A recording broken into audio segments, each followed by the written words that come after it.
ध्यान दें, यह अभिजात महिला ऐसे खड़ी है जैसे आम लोगों की भीड़ में एक सफेद बगुला जिसकी ओर अनगिनत निगाहें टिकी हुई हैं। उसके बाल किसी झरने की तरह उसके कंधों पर गिर रहे हैं। उसकी त्वचा इतनी मुलायम है जैसे दूध, और उसका लंबा सुगठित शरीर उसे किसी राजकुमारी की तरह प्रतीत कराता है।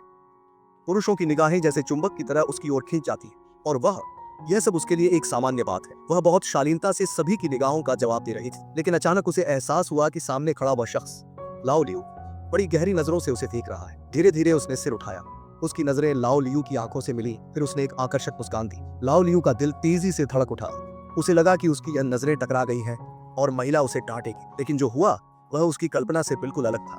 महिला नाराज होने के बजाय खुद ही उससे बातें करने लगी। वे दोनों अपनी जिंदगी के अनुभव साझा करने लगे, जैसे कई सालों बाद दो पुराने दोस्त फिर से मिले हों। समय के साथ लाओ लियू को एहसास हुआ कि वह इस महिला की ओर और भी ज्यादा आकर्षित होता जा रहा है। उसके दिल में एक अनजाना एहसास जाग उठा। वह चाहता था कि वह अपनी भावनाएं व्यक्त करे। आखिरकार उसने हिम्मत जुटाकर सीधे अपने दिल की बात कह दी। महिला आश्चर्य से उसकी ओर देखने लगी, लेकिन कोई जवाब नहीं। कुछ दिनों बाद लाओ लियू ने उसे फिर से डिनर के लिए आमंत्रित। उन्होंने एक रोमांटिक फ्रेंच रेस्टोरेंट चुना जहां माहौल गर्मजोशी और रॉयल्टी से भरा हुआ था। एक के बाद एक वाइन के गिलास के साथ धीरे धीरे उनके दिल भी खुलने लगे।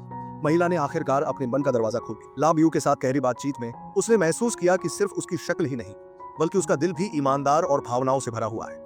यह मुलाकात जैसे एक अनोखा जुड़ाव बन गई जिसने दोनों को खास तौर पर आकर्षित। उन्होंने फैसला किया कि इस रिश्ते को बेहतर समझने के लिए वे एक दूसरे से जुड़े रहेंगे और इस नए एहसास की संभावनाओं को और खोजें।